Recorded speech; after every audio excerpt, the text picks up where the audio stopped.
Do you think the Ravens can pull the upset with the Bills being 2.5-point favorites here, Ian? Or do you think the Bills are going to take that one?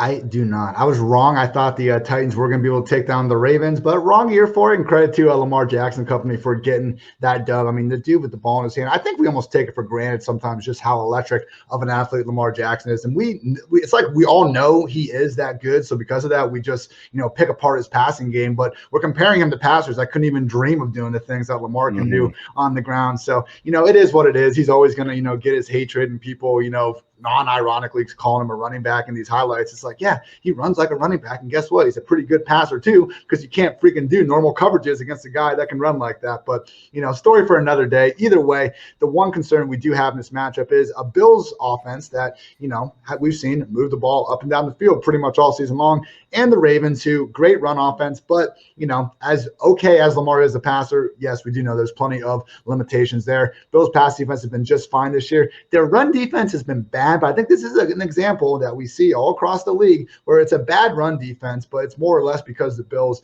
understandably devote more resources to their secondary. I mean, the Bills were a bottom 5 defense in terms of just runs that they faced and having A+ defenders in the box. So, they were never loading up the box to try to stop things. There's that game against the Chiefs where Clyde Edwards-Helaire was going nuts, and everyone's saying, what are the Bills doing? They're taking the game out of Patrick Mahomes' hands. It didn't work out in the win-loss column, but you can see why they do that. So, even though that might look like a big advantage for the Ravens run game, I think when they face a more one-dimensional offense like Baltimore, we'll see them accordingly add more guys to the box, have a better chance of getting the numbers in their favor to stop them. But, I think it's a good line, but again, I will take Buffalo here. It's hard to find a hole in the Ravens defense, but they blitz a ton, top 5 defense in blitzing, and Josh Allen has been the best quarterback against the blitz all year. And they're interesting to know, I found, because Zach Moss is going to be out. Maybe we see more 4 wide receiver sets, Stephon Diggs, Cole Beasley, John Brown, Gabriel Davis, even Isaiah McKenzie, speed everywhere. The Bills have run the second highest rate of 4 wide receiver sets this year, behind only the Arizona Cardinals.